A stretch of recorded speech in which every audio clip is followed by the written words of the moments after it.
All right. So, hello everybody. Welcome to Laughing to Keep Myself from Crying, Steps Toward Redefining the Strong Approach, Self-Care and Mental Health. I am Tiffany Rush Wilson and have two presenters, my brother and my cousin, Tinesha, my cousin, and Larry Rush Jr., my brother. Hi. Thank you for having me. Thank you. It's a pleasure, everybody. Yes. And disclosures, we have nothing to disclose, no products, no placements. So the focus of this presentation, let me make sure I move so I can see it myself. The focus of our presentation is on acknowledging, defining, describing, and dismantling erroneous concepts related to seeking mental health supports and perceptions of strength. People who embody certain roles of strength and health, such as service people, healthcare providers, athletes, even clergy people, and others may unduly face role-related challenges when seeking mental health services. So we are talking about dismantling these types of barriers and encouraging different modalities so that you can facilitate health. We won't be reading the slides. This is the only one I plan to really read. We're going to have more of a discussion throughout the course of the presentation. So first, and that looks very, very big when I look at it in full screen, we're looking at who we are. That is me. I am Tiffany Rush Wilson. I am the Associate Department Chair of the Counseling Program here at the Chicago School of Professional Psychology. In addition to being an administrator, I am a professor. I am also a clinician, and I am a mother. I am a daughter. I am a caretaker. I am lots of things. I'm a sister. I am also a clinician who does some work for the NFL. We have, I guess, a pretty NFL heavy family in some ways. I am a researcher. And I like to study things related to diversity, to eating disorders, and to mental health overall. Who are you? I am Tinesha Mahomes. My profession is I'm an IT analyst. I've been working for the government for over 25 years now. And I also am a sister. I am a big advocate for, sports. Obviously, my brother was a professional athlete, and my nephew is a professional football player. You might know him, Patrick Mahomes. And I also have a sports management marketing company that I do for the love of sports, as well as, starting podcasting and just, I'm a veteran and I'm a caretaker. And a mother as well. So that's who I am. And you, who are you? Oh, I'm the little brother.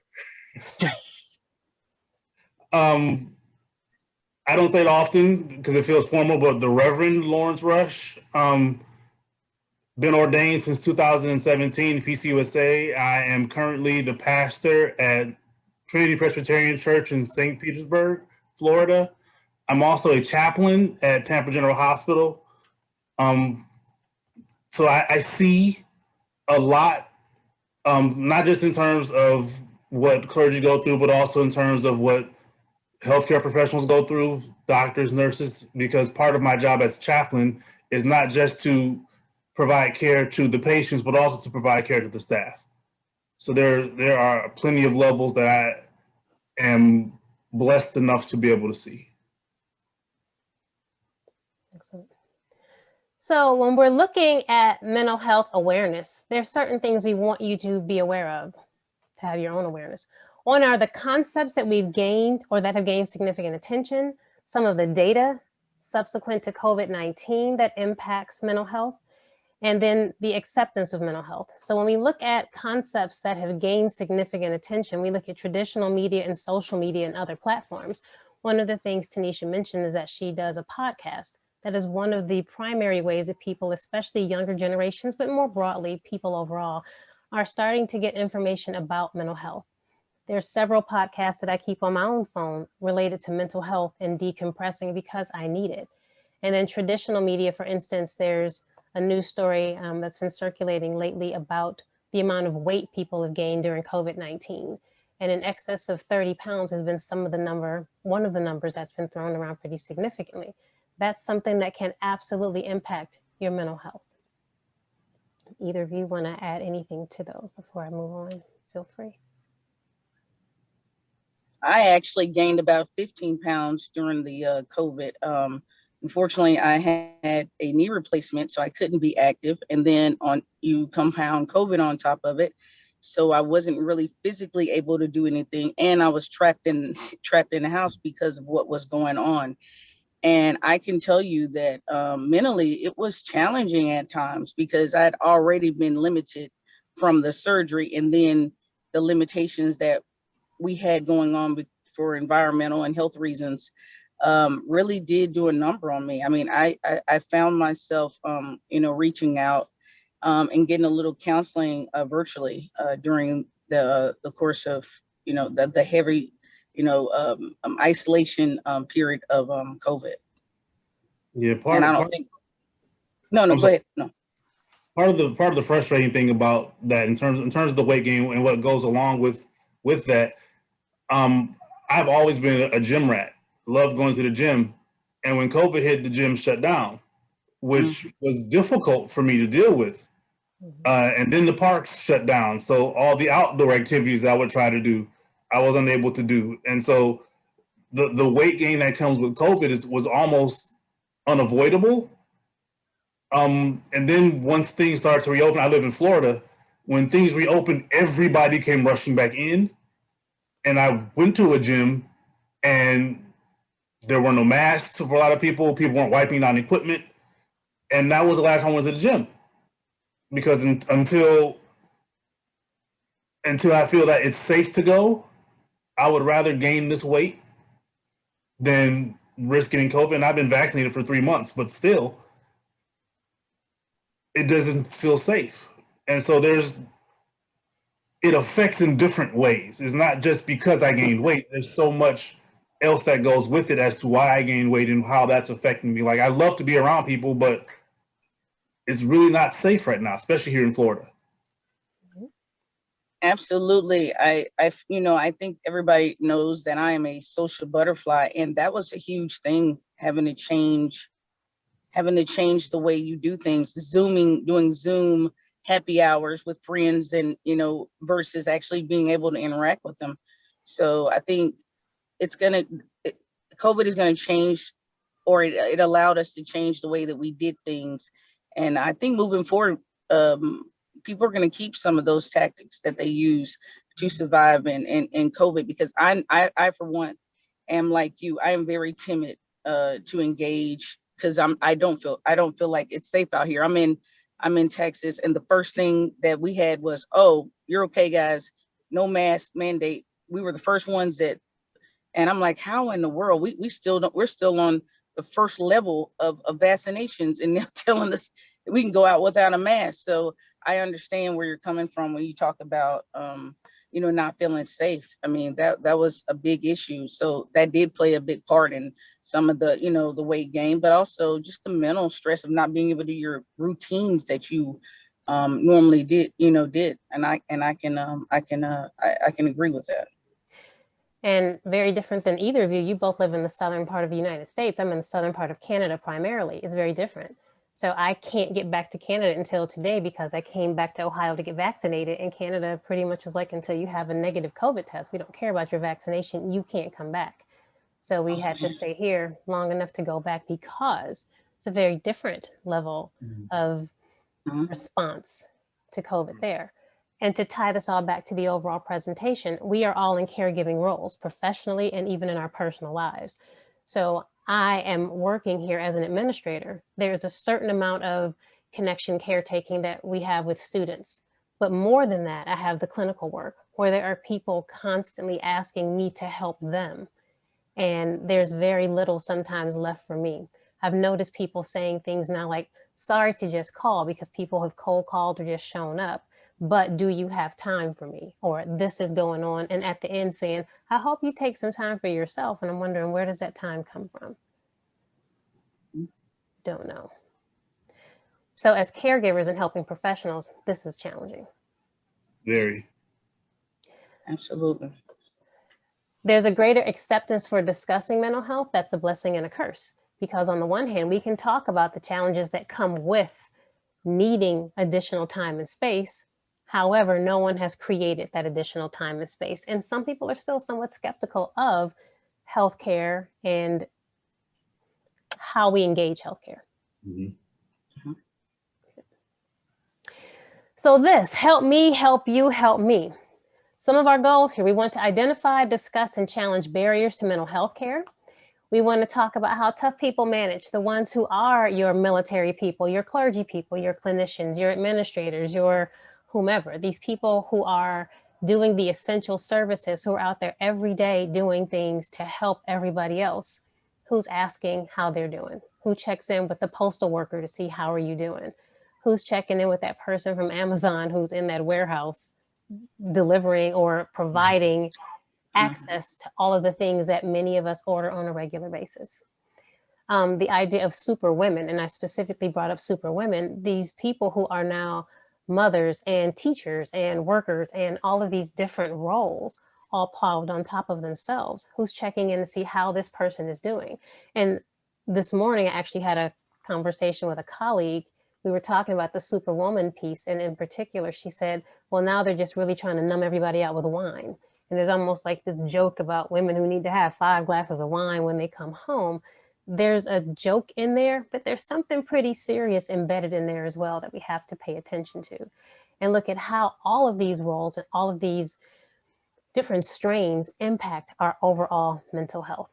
Even for instance, while I'm presenting here with you, I'm still having to check my phone to make sure things are running well in the department while I'm presenting here with you.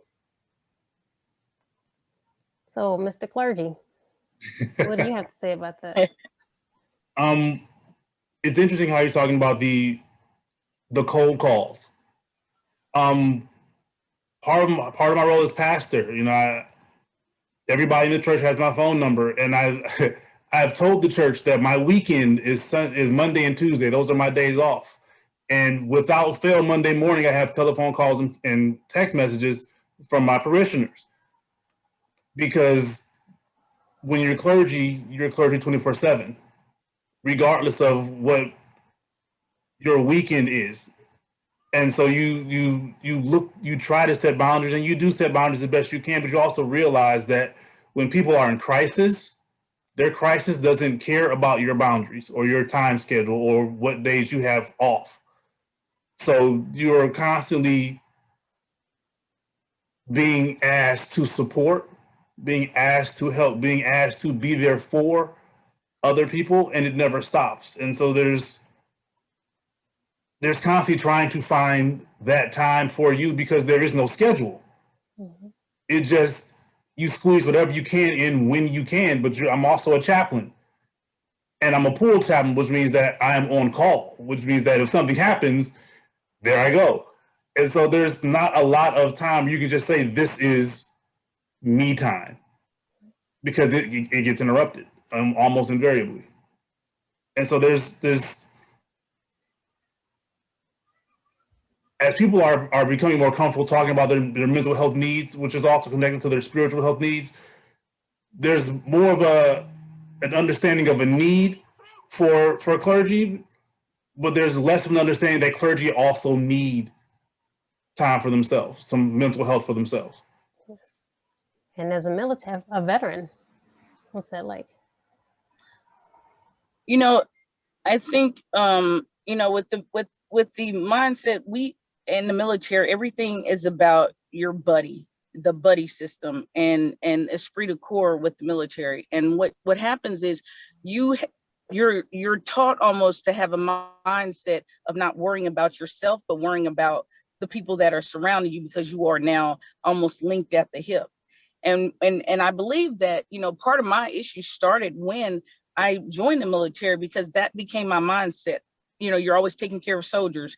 You know, that's the way it's run. It's almost like a pyramid, and you start at the bottom, and then as you go up in rank, you get more and more responsibility, and the decision making, you have more people under you.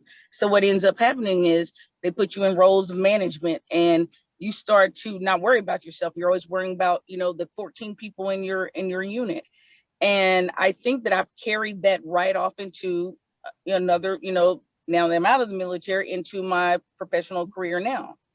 And I have become the person who, and I say this, and very seriously, I have a pile of things that I'm doing on my plate. And not once can I recall that someone has offered to help me get anything off of it. It's always, like Larry said, everybody's in crisis and they seem to be coming to me. I'm wearing, anywhere from 10 hats. And that's my life. And until I can figure out how better to manage it,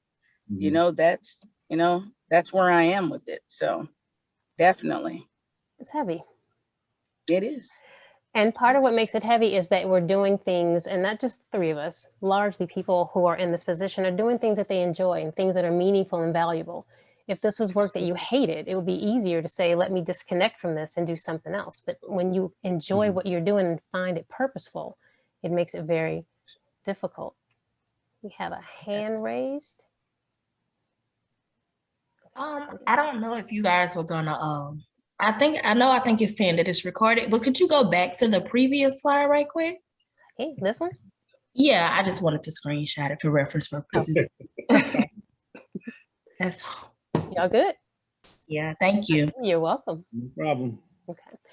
So with this one, I won't be reading through all of the studies, but I wanted to just give you kind of an idea of what type of research is out there. And we understand the effects of poverty and how that impacts caretakers. We understand what things healthcare workers should do, what types of efforts should be made to help caregivers avoid stress. But we're not really doing it. We find prolonged experiences with stress and anxiety are detrimental to your health. They make workplace experiences more intense. We find that social support systems are necessary. We give a lot of lip service to these things, but we're not necessarily doing these things. And that's one of the things that I hope toward the end of this presentation, we can discuss a little bit. If we know this stuff, what keeps us from doing it? And the piece that's really interesting is we know this stuff because we, the people who are engaging in caretaking, are the ones sharing with other people the importance of taking care of ourselves or how they should take care of themselves while we are living in the land of hypocrisy in many cases and not doing it, in part because we don't always feel like we can. So should I laugh or cry? Looking at different coping levels, and Tinesha, while you were speaking, I was thinking about this. This is a demonstration of Yuri Bronfenbrenner's socio-ecological theory conditional matrix, and it looks at how, in this case, it's a child, but let's imagine this is just you, no matter what your age is, and how you exist within a series of concentric circles that represent different systems of your life. So you have your microsystem, and that consists of really you and your family and those interactions that you engage in on a regular basis. And then we can also look at, just jump out to the macro system, we're looking at things that are more societal, and then there are systems in between. When we are thinking about the experiences of caretakers, when I'm looking at my brother and my cousin, I'm looking at 3 African-American people who at least predominantly live in the United States. I live in the US and in Canada, and all of the things that just affect, using us as an example, our lives. You hear national news stories that may feel like something that's just kind of under, like something that's baseline that might not affect you every day until you realize that it does. For instance, I have CNN scroll little messages to my phone on a regular basis just to see what's going on. My job before this, I traveled a lot. Before I could travel, I would have to check to see what kind of things were going on in that city to see just how safe I might be traveling there because of all kinds of socio-political influences. I am Black, I am female, I am a Black female, I am American, I am Canadian, I have 2 patents. Just what types of things might I need to look out for before I go into that place? That adds a layer of stress that is so normal that I don't even recognize it as stressful anymore. It's just life, but my body still identifies it as stress. So we have to look at personal histories, our objective experiences, our perceived experiences, any social political forces and influences, perceptions of safety, our support systems, and our resources. My support system was enacted just doing this presentation because I've gotten to spend more time with 2 people who I don't get to see in person very often. And I'm using their experiences as supports, all 3 of us, because we know our history, know what it's like to have, parents who have illnesses, who have health conditions and what that means for us, how that's impacted us on top of the work that we do professionally. Yeah, I mean, you're talking about, surrounding the macro system, things like that. And the things that you have to think about that maybe other people don't realize you're thinking about. I am a 270-pound Black man in Florida, in stand your ground, Florida, in shoot first, ask questions later, Florida. And so every time that I go out, there's the thought of, there's a constant awareness of how I am carrying myself, how I am perceived. I'm making sure that I am looking as non-threatening as possible because I want to get home. Mm-hmm. And that's a real reality. And that's a weight that I have to carry constantly just because I exist. And it's something that you have to, while you're trying to relax, if you're out, you can't really relax. And so you're always thinking about those kind of things. It's funny because one of the things that, is, it's something as simple as being a sister. I'm the youngest. And unfortunately or fortunately, I come from a pretty well-known family. And being the youngest and being the only female, my mother is a quadriplegic and has been since I was 5 years old. And I feel like my caretaking started at 5 because I'm the other female. So mm-hmm. I've been doing things that probably no 5-year-old should have been doing or probably was capable of doing at very young, which just became very natural for me. And what's happened is like Tiffany said earlier, when it comes to things where you have skin in the games and things that you actually love to do, I personally prefer that I am the person taking care of my mother because I know I'm going to do the best. And, if I don't want to, deal with her, then, why would I think that someone else who absolutely has no connection with her at all would want to deal with that? So I take on those responsibilities, just simply being a female, it's another added level of stress because I know that, for example, tomorrow morning, I'm getting up to drive 5.5 hours just to go home to, help my mom and do her hair and things of that nature. My brother lives 30 minutes away. And he can absolutely provide none of that. So, there you have it. That's another layer of stress, but it's actually a thing that I want to personally do, but I'm the only one that would do it as well. So, it just, simple things that you turn around and you don't realize that, you got that stress on you. Yes. Okay. Sorry. So, concerns and fears, the plane mask, the analogy of the airplane mask. When you are on a plane, you are told that if the oxygen masks fall, you are supposed to put your mask on first so that you can help the people around you. That is not what we are describing doing. We're talking about putting ourselves out there to help other people, and hopefully we'll have some time to get back to the mask. But following that analogy, if you do not put on your own oxygen mask, you will pass out.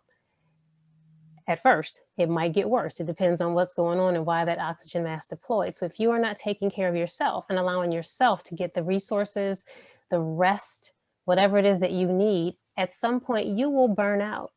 You will have compassion fatigue. You will burn out and not be able to caretake for those people who are so important to you.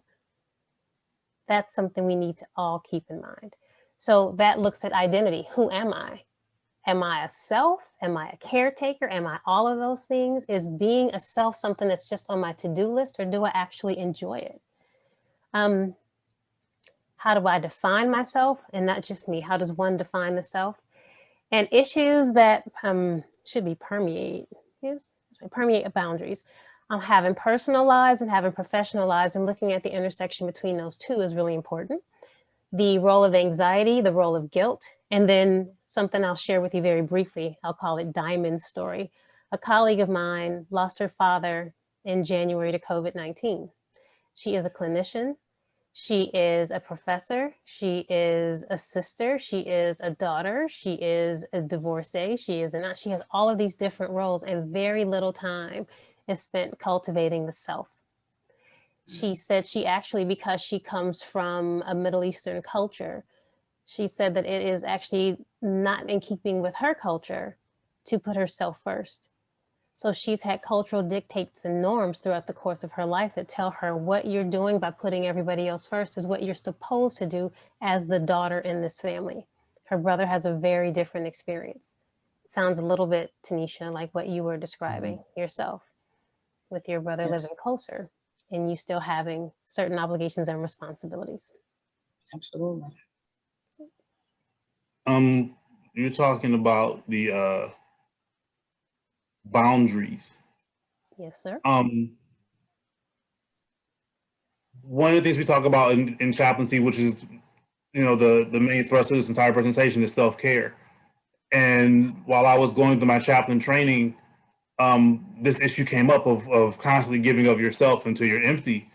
And one of my colleagues said very, very, very plainly, if you give until you're empty, if you continue to give at that point, your giving is toxic. And so you're not helping anyone at this point. In fact, you're causing their problems. It's like as caregivers, and you had a bad day, you're in a bad mood, you go to work, and you're snippy with people. You're not offering the support that they need because you aren't able to, right? Because you haven't dealt with what you need to do with yourself. And there's a lot to be said for that. And at that point, you were engaging in unethical practice, no matter what the field is that you're in, because your attempt to help is causing harm. It's an iatrogenic harm. So it is the clinician or the caregiver inspired harm to the people who are seeking help and who are vulnerable. And we have to be really careful with that. Absolutely. I'm not reading this. I just want you to have an understanding and know that there is something called the Caregiver Magazine, and it gives you tips on what you can do as a caregiver to keep yourself healthy, which includes exercise, getting rest, taking care of yourself physically, eating a well-balanced diet, talking to people regularly, listening to music, doing relaxation techniques, seeking professional help. These are all excellent tools and techniques, tips that we give people. The interesting piece for me as I was pulling the research and looking at this was, and giving yourself permission to have a good cry, is what about the clinician who is telling you to do this? What about the clergy telling you to do this? What about the soldier who's protecting you doing this? What about that football hero that you so are enamored by, who is showing you this on screen, but not necessarily in their personal lives? One of the best depictions of this I saw was an influencer, an Instagram influencer, when I was in New York with my daughter. We're walking across the Brooklyn Bridge, and this influencer was taking this picture that I'm sure if you look at it, it looked like it was just, this is my life. Everything is all nice and chill. It's beautiful. But the amount of effort going into taking that photograph on the Brooklyn Bridge and how contorted this person's body was and how little she was wearing, even though it was kind of cold outside. And just all of the effort that was going into making something look effortless was stressful. She was not having a good time. But when that picture was posted, it looked like, it was pretty easy. And that, to me, it seems like, and research supports the idea that many caretakers are doing just that. You can make it look like it's not so bad, but it's something that I call beet cake. It's beautiful on the surface, but when you cut into it and taste it, it's just, something's kind of wrong.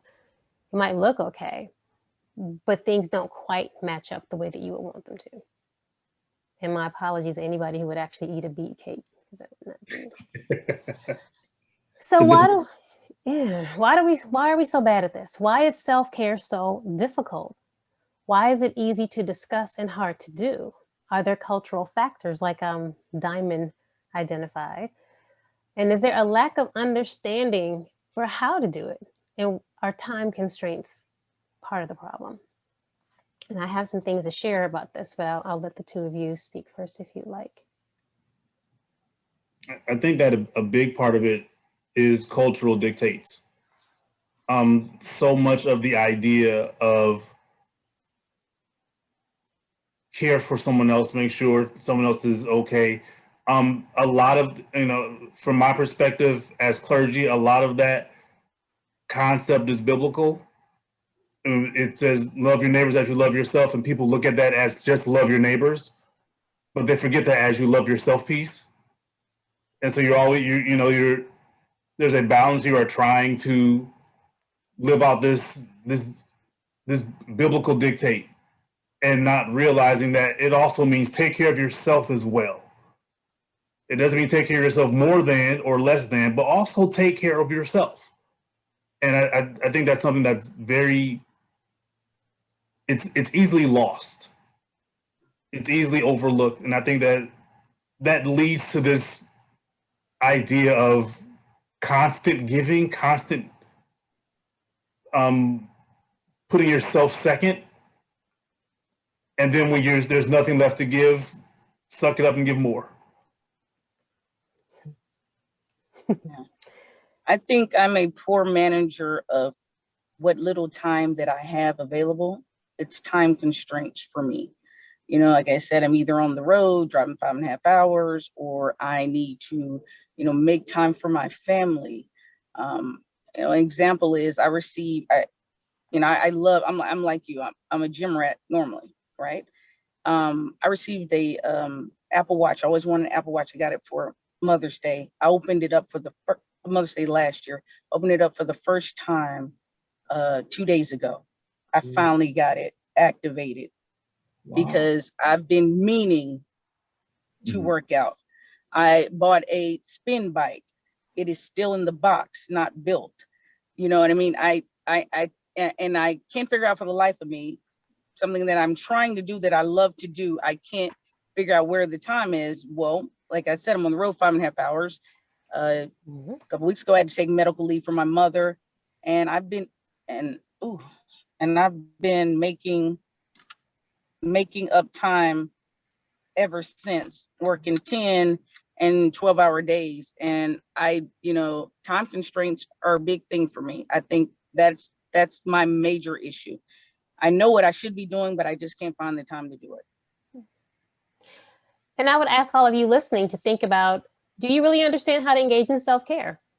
It sounds easy. Even in the admissions process to get into our programs, we ask applicants about self-care as if it's just something people understand. And the concept itself is probably easy to wrap your head around. But when you really think about engaging in self-care, how easy is it? I find it challenging. I enjoy it, I guess, when I do it. I go run every morning, but it's a part of my routine. So while it's self-care, it certainly is not relaxation. It's a part of what I do on my daily checklist. It's also important to think about cultural dictates. And then this other one, a lack of understanding of or how to integrate self-care. I might have an understanding of what someone means when they ask me, how do I take care of myself? But in asking that question, even in an interview with a potential student once, I asked, how do you take care of yourself? Tell me about your self-care practices. And this person started telling me how they pay their bills. So instead of looking at it as how I take care of me, they're looking at how I manage my mortgage and my car note and these other things. That's how I take care of myself instead of the actual being. Mm-hmm. So there are two things I'd like you to consider here. The idea of telomeres. Those are the ends of, it's a part of our DNA, the caps on our DNA, and it's connected to aging, the aging process. And there is an enzyme called telomerase that assists in that process. One of the things that someone told me is that they wanted to have a t-shirt that just said, my telomeres are good. And it made me laugh because it's almost like an inside joke. If you have no idea what a telomere is, you miss the joke. But this person was saying that because I'm so stressed out, and stress is known to have a degradatory effect on telomeres, it's essentially speeds up the process of aging. So this person feels like they're aging, so they needed to have something, a biology joke, I guess, to acknowledge that they knew what they were doing wasn't healthy and that they wanted to make some changes associated with the behaviors in which they were engaging. And then Siri Day. Siri is, as I look it up, I think about Apple products whenever I think of Siri. And it's a Scandinavian root that also means beautiful victory, but that's not what this particular Siri Day means. In Swahili, Siri is secret or hidden. And a client of mine and I came up with this Siri Day, which is like this magical day that we wedged in between Tuesday and Wednesday. And when you just get overwhelmed, you can kind of go into this portal and just stay there as long as you want. You could be there for 40 years. And when you decide to come out, it looks like you come back into the linear time sequence right where you left. So nobody knows that you were gone. So we were laughing about this idea of Siri Day and what it would look like. And for her, it looks like the lounge in a Nordstrom's women's bathroom, because for some reason, and I don't know if any men have seen what it looks like, but if you go into the women's bathroom at some Nordstrom's, the first half before you get to the sinks and stalls, they're like leather sofas and soft music, and like it's like somebody's really nice house. So for her, she had a secret portal. It would look like a Nordstrom's lounge area. And the thing that was funny is the more we talked about it, the more we were able to uncover things for her that she felt like were missing from her life, like just a place where she could sit down and relax and be comfortable and not have anybody expect her to do anything. And it wasn't even her house, so she wasn't expected to clean it because it was Nordstrom. Somebody else, I guess, will do that for her. Not sure why it had to be a store, but it was. And just the idea of putting ourselves in a position where we think about what are we missing in our lives? How do we figure out how to connect to self-care as a helper? It was really an interesting process. So essentially what we're talking about is seeking balance. And if you can read this plate, this reminds me of something Tinesha actually said when we were doing this. It just reads, I have too much on my plate. So finding ways to set effective, healthy boundaries without feeling guilty is important. And that one, Larry, I'll let you talk about.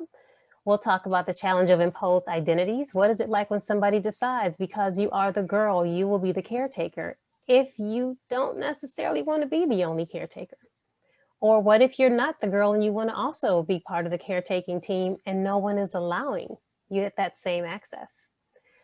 We talked a little bit about the roles of sociopolitics in help seeking. That's important. Asking for help and accepting it. Not really sure how that one works. Being willing to acknowledge our own strengths and how we need to grow, and being able to laugh, even with topics that might not seem like you should be laughing. You have to find some ways to laugh.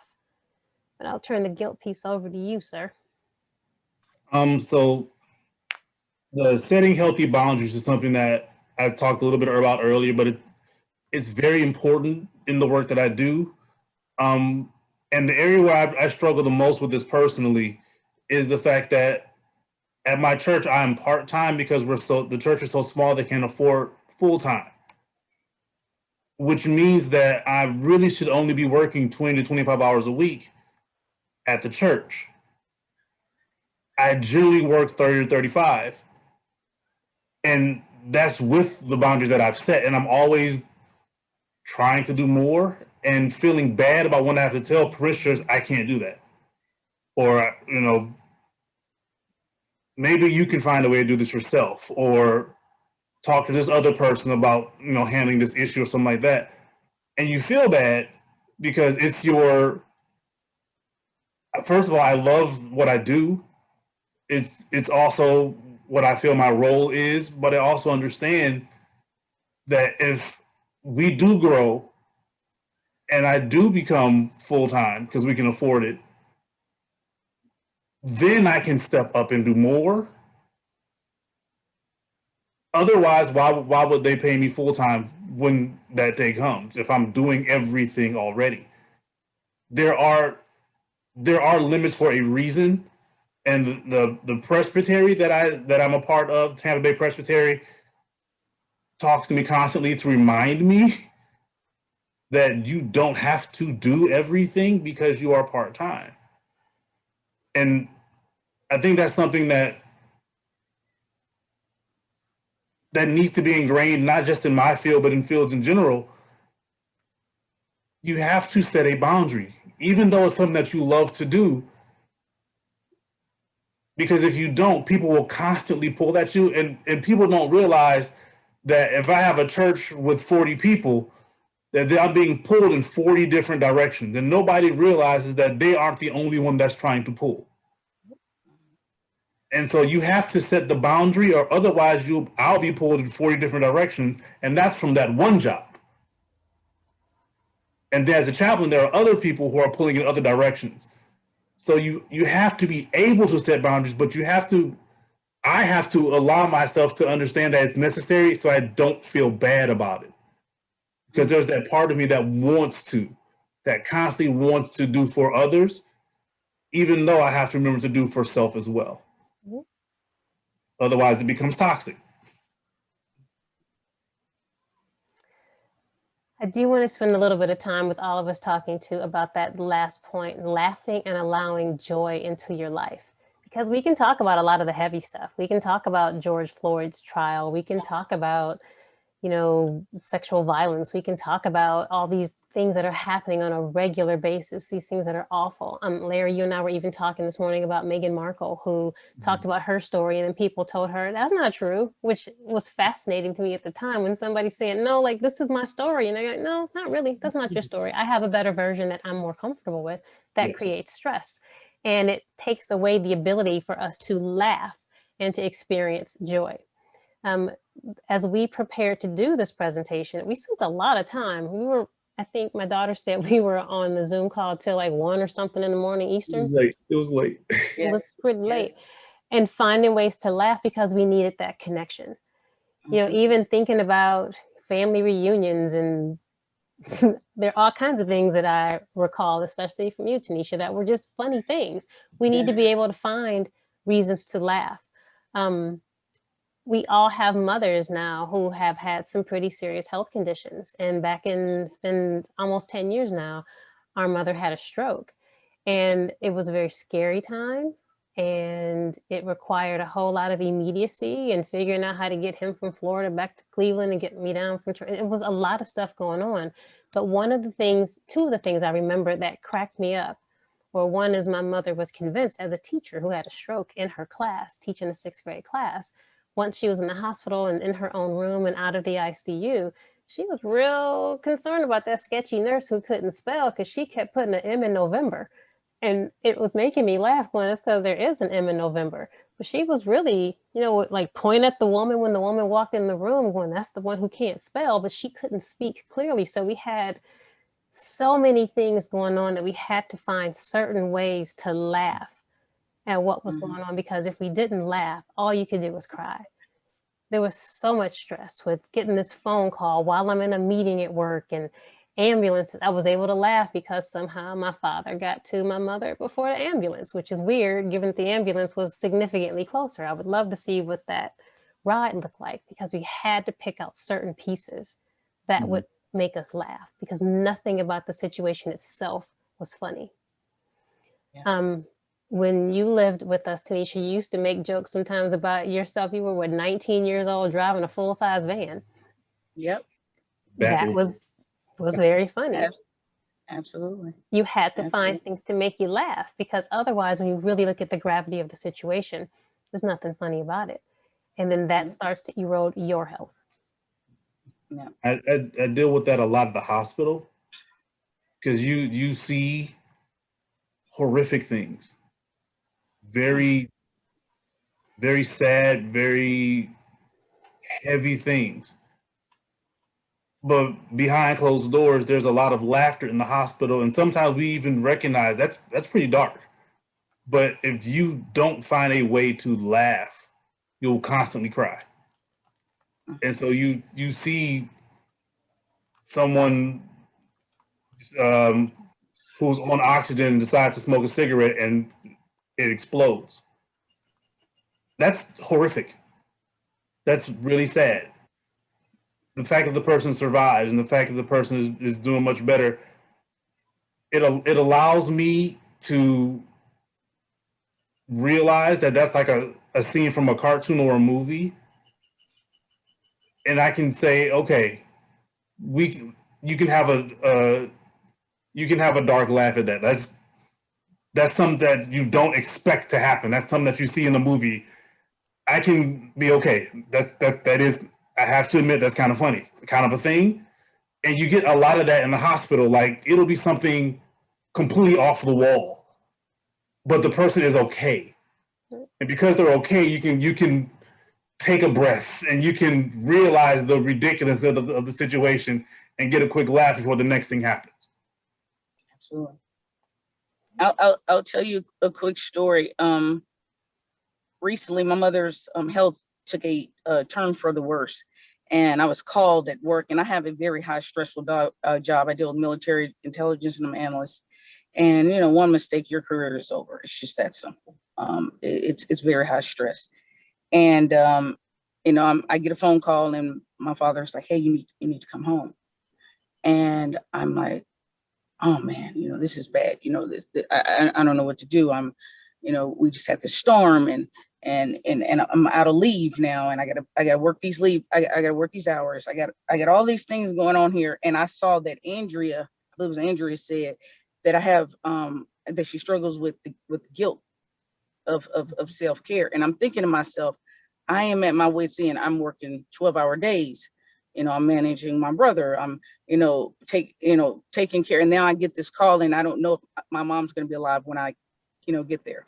So I jet in the car, I'm driving down there, not knowing what I'm going to see and everything. And I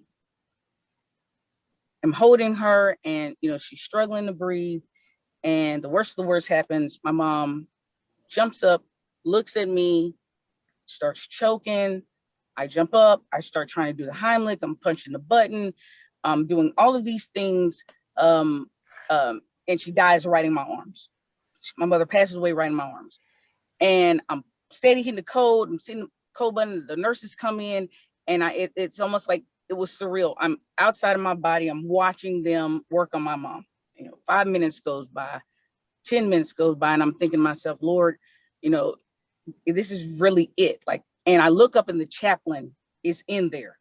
And the moment that the chaplain walks in, I'm thinking to myself, they're only working on her, she's gone, but they were giving enough time for the chaplain to get here, right? And so I look at the chaplain and I'm like, this woman who just walked in the room, and I look over to her and I'm like, is she gone? And the chaplain says, I don't know, I'm just here for you, right? I turn back to my mom, she pops up. They resuscitate her. And I get back to work. Okay. We'll fast forward. I'm with her, life, you know, they got on respirators, everything. She finally eventually gets out of the hospital. I get back to work. I am the person who keeps the office laughing at all times. And I walk in the door and I remember driving home and I said to myself, I will never forget that experience. I will never be the same after that experience. I am now a different person because I see how quickly it can be over. So I walk in the office and my mind is so overwhelmed and I'm having to work. And I hadn't said one thing, maybe a couple of hours have gone by. And my coworker looks over to me and he says, T, are you okay? And I said, I don't have any jokes for you guys today. I don't have anything. I'm just overwhelmed. And I said, sometimes I just laugh and I keep guys going because I just don't want to cry. I just don't want to cry. So I just continually keep the jokes coming because if I ever stop and just think about everything I have going on, I have nothing but tears built up. And, you know, I feel guilty if I'm not doing those things. I just have that guilt. And when I saw Andrea put in there about guilt, I said to myself, that is me. I carry so much guilt for even wanting, you know, to stay here or even wanting to, you know, not be there to see that, you know what I mean? Like my brother is afraid of hospitals. So he's never going to see what I witnessed because he can't walk in the hospitals. So, you know, guilt, when I saw that guilt, I wanted to say something right then and there. I think I carry more guilt about just wanting a little time to myself or just wanting to be able to run from what the reality of what's going on. And knowing that I won't ever do it. The guilt is too strong for me. So like I said, if I'm not laughing, I am crying. Yeah. It's really simple for me. And that laughter is medicine. We are trying to laugh because our bodies are trying to take care of ourselves. We have to be so careful because as caretakers and caregivers, professional caregivers and private caregivers, we are prone to anxiety. We are prone to depression, just like anybody else. But very rarely, and think about whether or not you do it or if you receive it, very rarely does anybody really ask me, especially outside of work, are you okay? How are you doing with all of this? Because you hear, especially on the clinical side, constant problems because that's the nature of the job. Are you okay when you're a chaplain and you have to witness someone's death or manage the emotions of the family when they've lost someone or when someone may be dying? Just what, what both of you just described. Does anybody say, hey, chaplain, are you okay? Or you, who's a veteran, who is a constant caretaker and have been doing this since you were 5, do people really stop and go, wow, it's been a minute. You okay? And are all of us as an audience, is this what we're doing? Are we checking in with ourselves? Do we ever ask ourselves, am I okay? I don't really know the answer to that. It's important for us to do. I really appreciate the comments in the chat too. You gonna say, Larry? I said it is a very important question to ask ourselves. And it is good when you have people ask that question from whatever walk of life. I don't get it much from the church. I get it more from the chaplaincy, because we're all experiencing very, very difficult, heavy, painful things. And when we have our shift handoff meetings, that's one of the questions. Are you okay? Like, you just went through something horrific.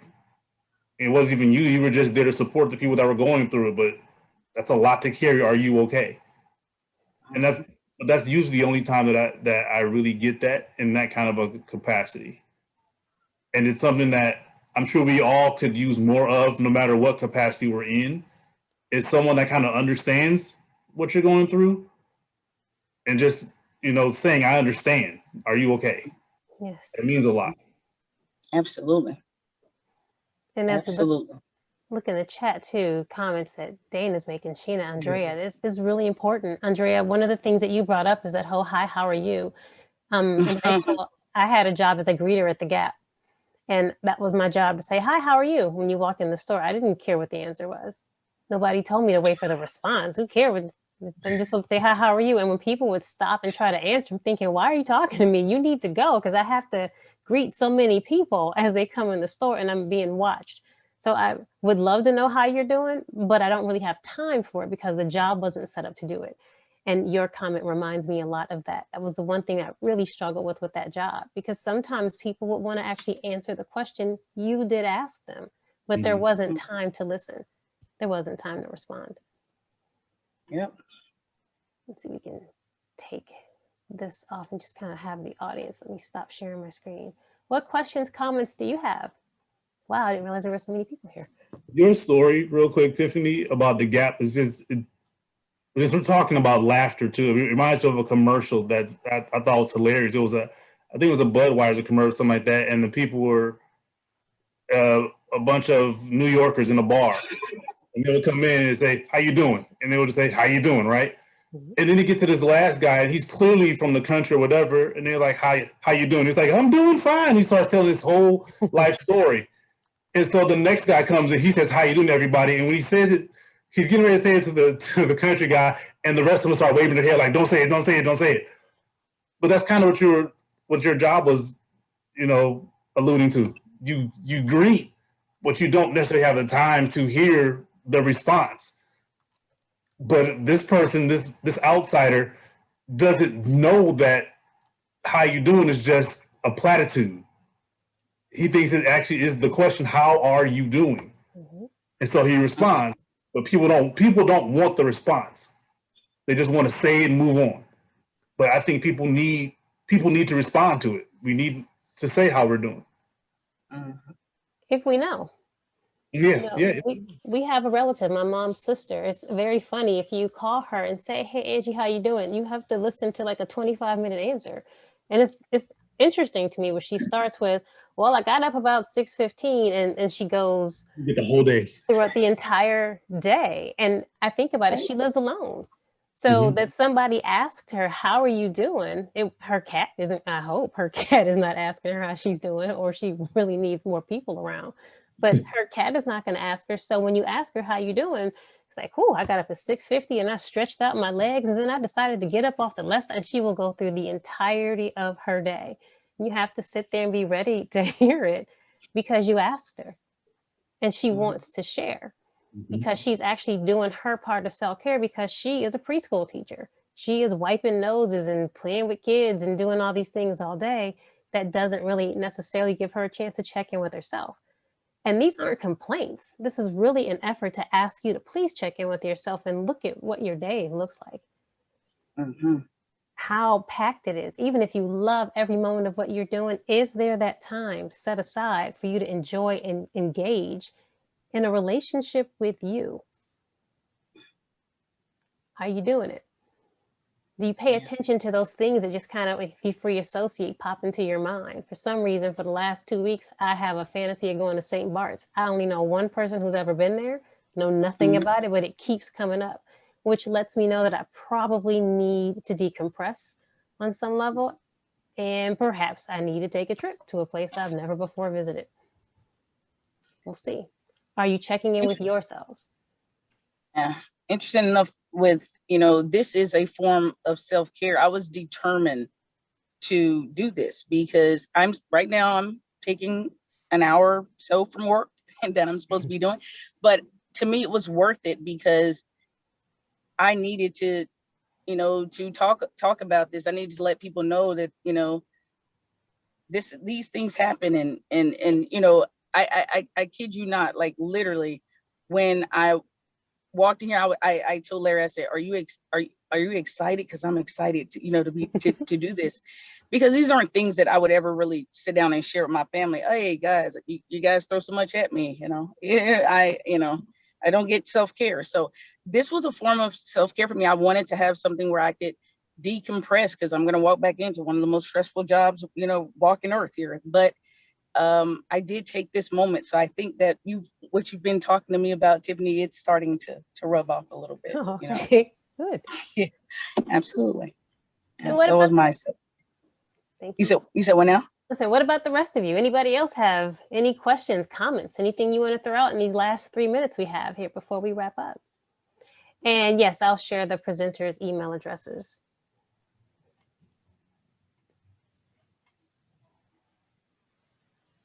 I'm curious about a comment that was just recently made. She had talked about a written self-care plan. What exactly does that look like? And is that something that I could find like online? Are you posing it to anybody in particular? Just anyone. Okay.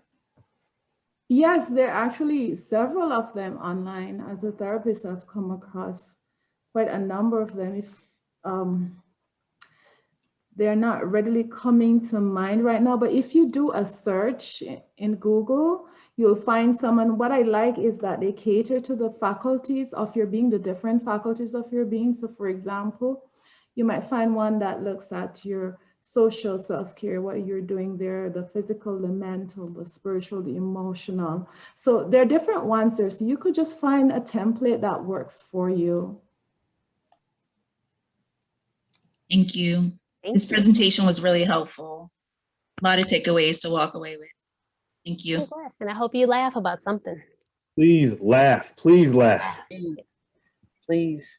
If we have time, I wanted to share something about the self-care plan. Sure. That I do. But sometimes a complicated plan sounds like more work to me.